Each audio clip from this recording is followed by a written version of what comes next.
Right, peace and blessings, family.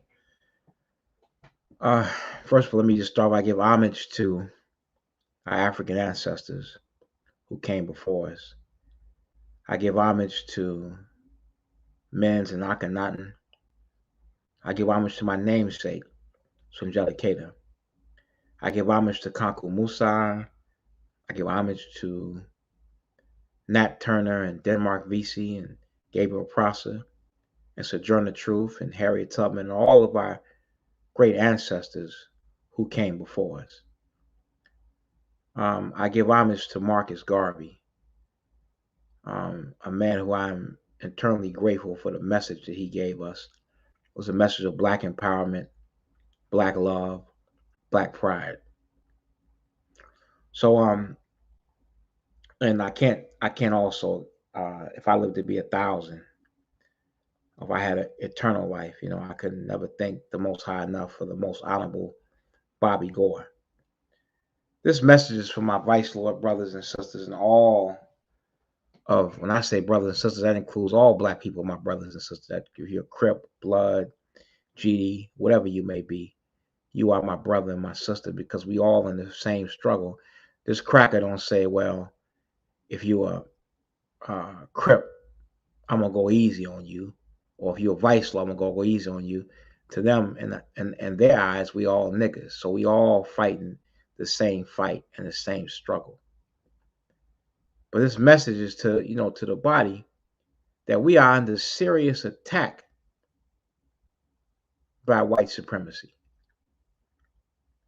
We're being locked up, we're being incarcerated, we're being discriminated against day in and day out. So we have to unite and come together, understand that we're not each other's enemy. They are afraid for us to organize because they know once we can organize the masses of black people who are in the street, then white supremacy's, power is over. They can't keep incarcerating us and making slaves out of us and making fools out of us. They sit back and watch conflicts going on. They sit back and watch us about to kill each other and watch and observe and do surveillance. They don't protect. The number one enemy of us as street warriors is not each other. Your number one enemy, blood, is not a crip. Number one enemy, vice lord, is not another vice lord or a disciple or BD. The enemy of black people is the United States government. As I said, they sit back and watch us have conflicts, know that Pookie into it with Man, and sit back and watch and listen to the phone calls and observe, waiting for something to take place so they can put you in prison instead of trying to go in and resolve the conflict. They know that we're suffering from being economically deprived. So the moment you pick up a pack and go out there on the block, they watch you for months and months and months, and then want to put you in jail and label you as a villain instead of trying to help you. Our ancestors built America up. We worked from sun up to sundown, from can't see morning to can't see night, building America, building the infrastructure of America, and yet still we had nothing to show for it. Yet still we built Bank of America, we built Chase Bank. Can you imagine, brothers and sisters, if you had a job and every time you got your paycheck, you gave it to me? How far would I be in 10 years and how far would you be? So we built the economy up with slave labor, and yet still white folks benefit. They benefited from our labor, not only the South but the North, because it was slavery in the North too. Slavery in the North didn't end until the 1820s. So here's the people that have benefited from you. Cotton built the economy up of America. And yet and still, we got to go out and struggle and beg a cracker for a job, put on a goddamn monkey suit, and ask the white man to give you a job. We can create jobs for ourselves. We can do something for ourselves. So I'm standing to say that this is why we legally have incorporated to make us a legal entity. We cannot organize like we need to organize if we're afraid to exist. I ain't no vice lord. I ain't no crip. I ain't no blood. Why should you be ashamed of what you are? America, as bloody as America is, America massacred millions of Native Americans. America massacred millions of mine, your fathers. America raped black women at will. America was a treacherous, dirty, filthy, diseased, disgusted bunch of crackers who put together a nation, and they proud. They fly their flag. The old dirty crackers in the South got the Confederate flag. They proud of that. So why should you not be proud to be a vice lord? Why should you not be proud to be a crip or a blood? Why should you feel ashamed of who you are? No, they want black organizations to be afraid. So that's why they keep us afraid. That's what they did on the plantation. When Nat Turner rebelled, they said black people couldn't congregate. So they make you afraid to say you're a vice lord because the police gonna get us. Man, I don't care what you do for this white man. As Malcolm X said, you can lay on the ground and say, cracker, walk all over me. And the cracker say, turn around, nigga, turn on your other side, nigga. They ain't gonna walk on that side too. You could turn the other cheek and they gonna hit you in the back of your head. So nothing you gonna do to appease white people. You cannot appease a cracker. You can't change white folks. So our only solution is separation. But then some of you get mad and say, "Well, Chief, it ain't white folks. It's a black man. That black man's been conditioned by 400 years of white supremacy to be the nigga that you see today. God didn't make niggas. God made black men and black women. God made us in His image to be strong and fearless. White folks made niggas. White folks made you to hate yourself. So yet you love them and you drew in the mouth of white folks, but see your brother or your sister and want to do bodily harm to us. Look at us infighting in every organization. Vice lords don't like other vice lords.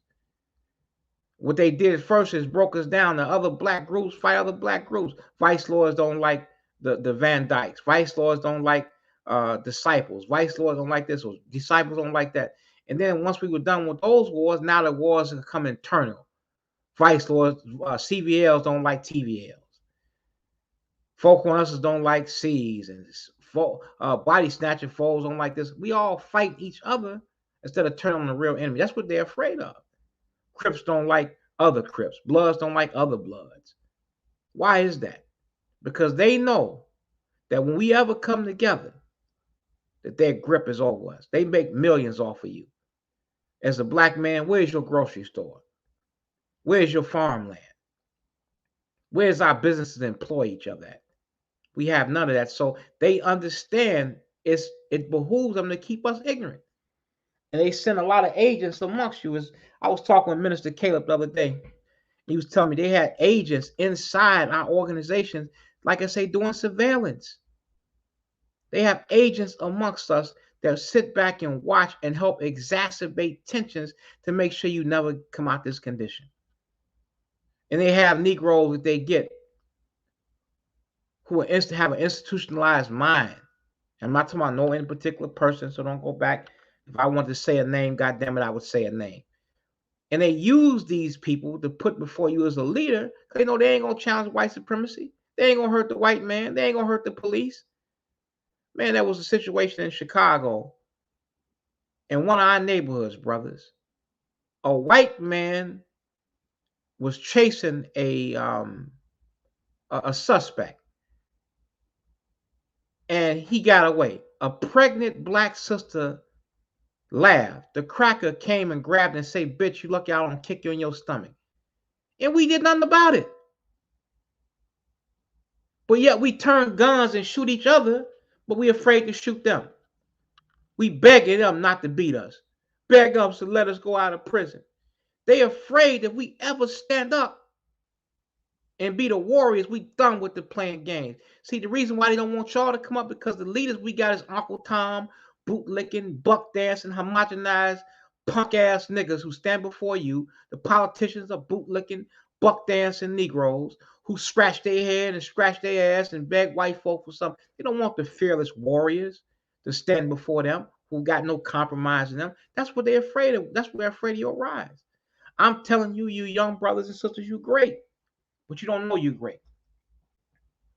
You like an elephant that they tie a little string around his leg, and the elephant is scared to break the string. The elephant can break change. He's so strong, but he don't know he's strong. You don't know how powerful you are.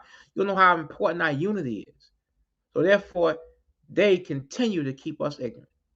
We got issues of mass incarceration. Like I said, we got in Indiana, we protest. I talked to Black Corey and Brother Kwame, the way they treating our brothers down in Indiana, taking their commissary, mistreating them, calling them niggas. And the thing about it is that it mirrors the whole United States of America. So we have educated Negroes that go to law school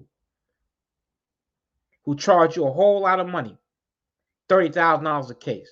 Many of us don't even make $30,000 a year. They profit off white supremacy. This is why the educated are tamed. They've been brainwashed in many cases, not all cases, and do the bidding for the slave master. So we got problems that, getting back to Indiana, we got problems there that we're going to be going down in October, letting the governor know, letting the Department of Indiana Corrections know we're not going to have you mistreating our people. We got to come together and deal with the problem of mass incarceration. And my solution, many of you not going to like it, is complete separation. You're not going to work things out with white people. So let us separate and have an independent nation we can call on. Many of us can return home to Africa. Many of us could even have a separate territory here in America if necessary. But we're not going to work it out. They're not going to do right by you. They show you every time. Why in the hell you walk around to my Black Lives Matter? God damn it, they don't matter to white people. Hell, they don't even matter to us because we've been so brainwashed to hate ourselves. We've been so brainwashed to love them, to drool in the mouth. And many of my friends, they say, well, Chief Kamara, you got a national platform. You speak out of country. You go out of the country and you speak. You speak in Africa. You speak in London. You speak, why are you still involved with talking to vice laws? Because I see the greatness in you. Even though I get a hard time, I get calls from my brothers, and all they can do is criticize you on whatever you're trying to do, knock you down, don't got nothing positive to say about you. You know what I'm saying? Threaten your life. And I still hang around because I believe in y'all, brother. I believe you're great. When I look at my brothers, I look at a lot of the great things we're doing. Take, for instance, the Undivided Nine movement. The Cracker don't give no press. They give out, they do school book bag giveaways. They volunteer in the schools. They do a lot of great things, but yet you don't hear about that in the press and the media by a young brother, King Rio, doing positive things, but you don't hear about that. Lady D doing you don't hear about that. Even what they're doing in Mississippi, uniting with the Black Panthers and doing all that's all positive. So when they made that attack a few months ago on the brother Spaghetti and them, it's not no coincidence. They want to villainize you. That's been the goal of white folks ever since they let us go at the plantation. We went from being the docile Negroes to now America's #1 enemy. When everybody look at you, they see a terror. When everybody look at you, they see a criminal. When white folk look at you, that's what they see: a criminal, a lowlife, a miscreant, an imbecile. You see what I'm saying? That's how they look at you. They don't look at you with no respect. Feeble-minded. These are the terms they use to make it okay to give you harsh prison systems. And I'm telling you, a Republican is a cracker, a Democrat is a cracker. It's all the same damn game. Politics ain't gonna free us. Not they politics. But we have to have an independent political party that's gonna represent us. Because they never gonna see you as their equal. They never gonna have empathy for you. How can they kill Trayvon Martin and they acquit the cracker? How could you have on videotape them killing our people, beating our people, and the crackers walk away free or a slap on the damn wrist? So no, I'm saying it's time out for that. Brothers, wake up, educate yourselves, know who your enemy is. And I get flack, but Chief, no, all white folk ain't bad. Well, goddamn it, all white folks benefit from white supremacy. I'm not playing grab ass with a cracker. I'm not trying to appease a cracker. If you white and you understand our plight, I'm not talking to you. I'm not gonna hold your goddamn hand to make you feel better about what's been done to my. I'm at war, and I ain't got time to be politically correct or play grab ass with no white folks. If you white and you in the struggle, then shut the hell up and help, and don't be sensitive. That's like telling a rape victim she been raped by several people and she can't express her anger and her frustration. We look foolish telling that. I'm a black man in America that's been robbed of my name, robbed of my language, robbed of my culture, robbed of my religion, robbed of my folk ways, my war ways, my norm, and I refuse to placate and make folks feel better about that. Hell no. So the guy Andrew, oh, he's a racist. If you really down, throwing up a CVL sign or breaking your hat to the left or putting on a Vice Lord wristbands and Vice Lord t-shirts and Vice Lord this and that. That ain't, man, understand the plight of black people and shut your damn mouth when I'm talking to my people. Don't say nothing. I'm not talking to those who are understand our condition and want to help. But don't expect me to be, not to express my pain and my hurt. So I'm just sad to say, brothers and sisters, man, we got to understand the real serious problem that we dealing with. I mean, serious. We are under attack. We are under attack in every sense of the word. These people do not have any good plans for you. They put black mayors in office. The black mayor is just a watchdog for white supremacy. Black president is a what? Barack Obama was my brother. I loved him. He was brilliant, beautiful spirit, but he was a watchdog for white supremacy. He did nothing for our cause. The whole time he didn't try to get Larry Hoover out. He didn't try to free Chief Malik. He didn't let any of the political prisoners go because he can't be Chief Kumar. He can't be the president. He can't be the black president. He gotta be everybody's president. Come on, man. Nonsense. He's a watchdog for white supremacy. So we got to understand that our unity is very, very imperative. We have to stop getting together and drinking and smoking weed. How much goddamn weed you gonna smoke? How much goddamn weed are you gonna smoke? You spend all that money to get high every day. We got a bill. So let's pull our dollars together. You can still smoke weed. Cut back. Take some of that money. Let's get a grocery store. Let's get a restaurant. There's people doing positive things. I want to commend the brother AB. Brother AB has a restaurant in Michigan. I think it's Inkster, Michigan. I'm not sure. I get the exact location. Sister Katie and Junebug and T Money and all them, the Queen Judy's family, the lovely Queen Judy, who was my D's wife. They opened up a restaurant. Sister Katie's opened up a restaurant right there in the Holy City. We got to support that sister. These are endeavors that we got to talk about. There's an African proverb as I get ready to wrap this up. It says, "Until the lion produces his own historians, the great tales of the hunt will always be told by the hunter." See, do we produce our own historian? What it said, until a lion produces his own historians, that means writers. That all the tales that are put out by the hunter are going to glorify the hunter, not the lion. See, we got to tell our own stories. We got to have our own media. We got to put our own documentaries out there. We got to tell people we not what they think we are. And our people believe it. Because you mentioned Vice Lord, oh man, that's bad. I don't gang bang. Bobby Goin them didn't create this to be no damn gang, man. They created this to help our community. They produced it because we were being discriminated against. And Pepelo didn't create it like that. So you got to stop thinking like that and stop being ashamed to be what you are. Be proud and let's clean our act up. We can't get a cracker no reason to lock us up. We got to stop thinking the only way we going to get some money is picking up a pack. Listen, I believe that we can have vice lords as doctors, vice lords as lawyers, vice lords as engineers, vice lords running Fortune 500 companies, Crips as brain surgeons, Bloods as, man, bankers. You know what I'm saying? Blackstone Rangers is major stockbrokers. We don't have to be what they tell us that we're gonna be. We're great as a people, man. But they don't want you to think that. So don't be ashamed. Be proud of what you are, and let's clean our act up.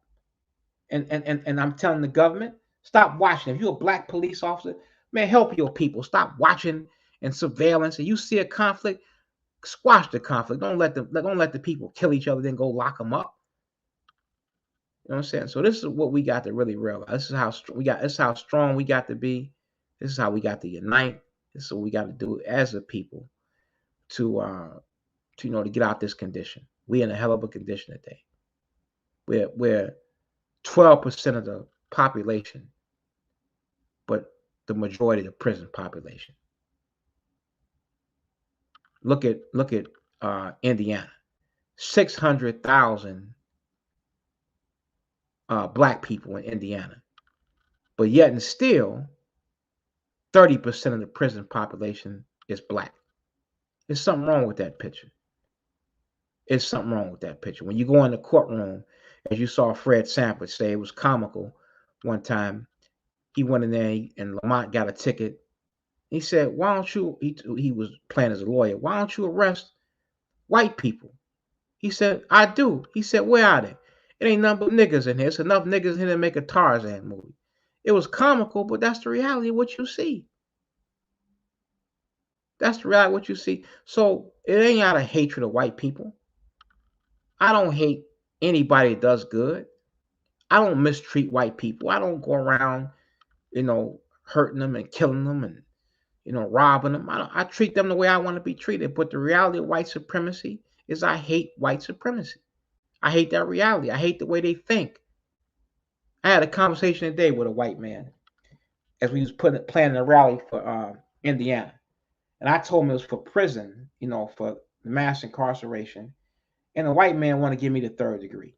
Well, I got to do some research on your organization. I said, look, cracker, I'm not gonna sit there and let you micromanage me because I said it was for mass incarceration. Now he got this. We don't want our place getting tore up. I said, now that's a racist attitude to have, and I checked that white man. Samora was on the line with me when I called him and got in his behind about that. You see, so just wrapping this up, man. I just want to say, I love all of y'all. Let's be strong. I did put a number at the bottom. Anybody want to call in, you could call in 847 number and uh, join the discussion. But I'm not going to be on here too long. We're going to be back again next week with this message, and we're going to take comments and have other people talking about it.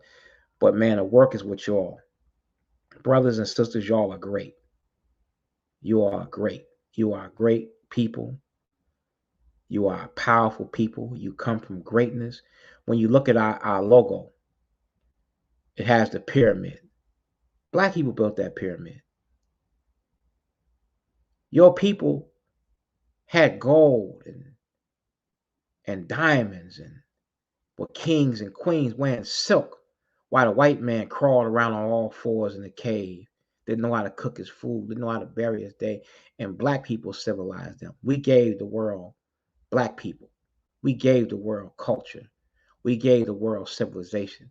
We gave the world arts. We gave the world science. We gave the world math. You know what I'm saying? We are the first people. When I'm looking at the black man, this is what vice lord means. Man second to none, only to God. When I'm looking at the black man, meaning vice lord, I'm looking at God. That's all vice lord means. So that means when I'm looking at a black crip, I'm looking at God. When I'm looking at a black blood, I'm looking at God. When I'm looking at a disciple, I'm looking at God. I'm looking at a powerful people. You just got to know who you are. Man, know thyself, and we can achieve any obstacle in our path. We can't be stopped. I talked with a brother yesterday. No, not yes, last week. He's from Ghana. He heard the message I gave a couple years ago when I was talking about some of the things we were going through, and it inspired him. And brother has a hotel in God. I'm not going to say his name. I don't know if he wants me to or not. But he said the message inspired him. Man, we can do it. We can do it. Tell yourself you're great. You know what I'm saying? Stop hating your brother or sister. And let's respect our women. We can't go nowhere as a race of people if we keep calling women bitches and hoes. That's why we're suffering so much as black people, because we have a defective relationship with our black woman. And the black woman has a defective relationship with us. We're not unifying. We don't stay together no time. We in relationships every 2 or 3 months. We breaking up. You know what I'm saying? Too many baby daddies and baby mamas. There need to be more husbands and wives raising our children. If we have the father and the mother in the household, then the child can be different. We got to learn to relate to each other. Sisters, you're beautiful. Black women, you are beautiful. I say this to all you. I say this to Queen Sue. You are a beautiful sister. Man, take them damn blonde wigs off your head. Stop wearing blind wigs and looking like a you. What do you want to look like a cracker bitch for? That's the only way I can put it, because I got to put it that way. You are the queen of civilization.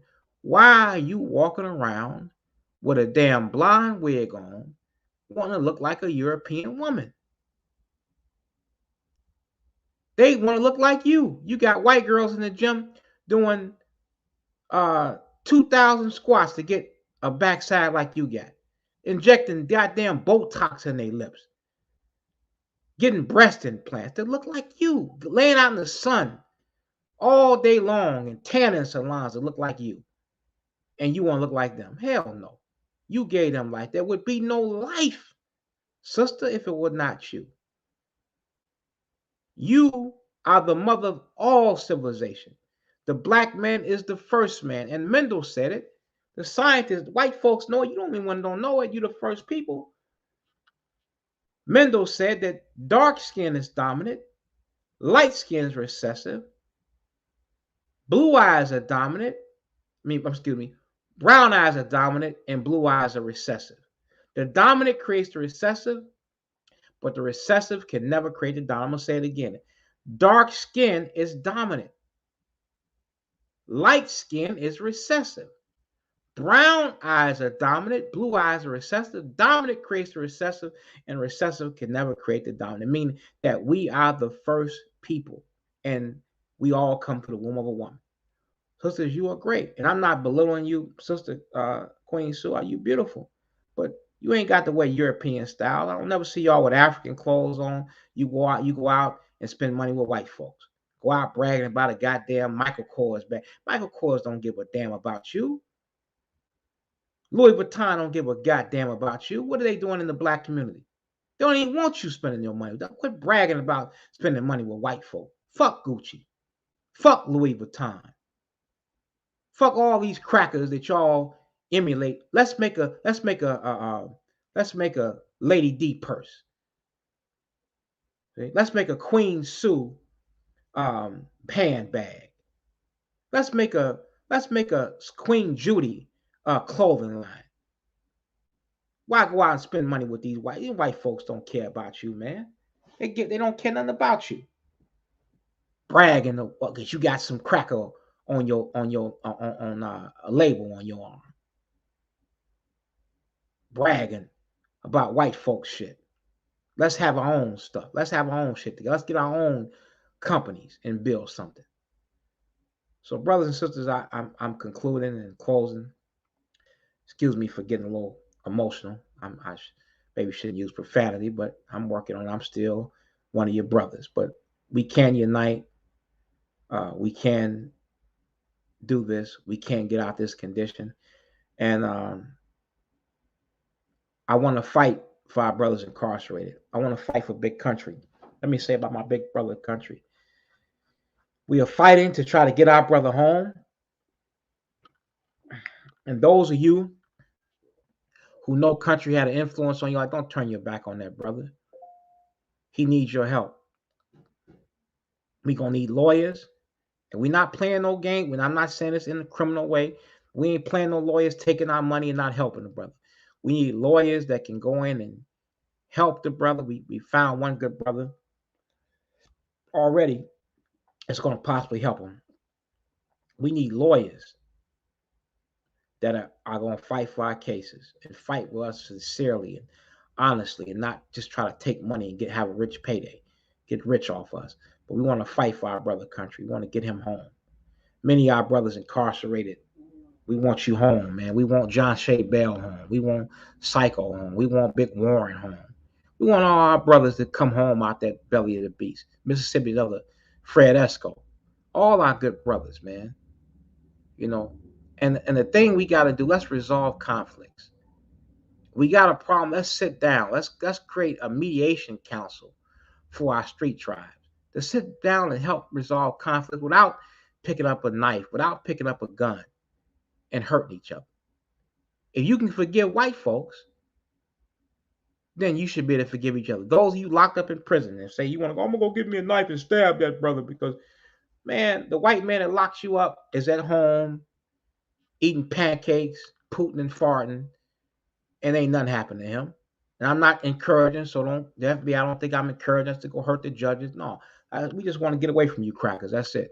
What I'm saying to you, they at home, so you can forgive a cracker, then forgive your brother. Stop stabbing each other. Stop hurting each other. Let's love each other and embrace each other. Let's come together as one. This is why they put Bobby Gore in prison. They put Bobby Gore in prison because Bobby Gore and Pepperlo, and I talk about Bobby more because I didn't get to know the Honorable Pepperlo. I didn't get to know him. I knew Bobby and loved Bobby. But when they came with LSD, Lord, Stones, and Disciple, that put fear in white people.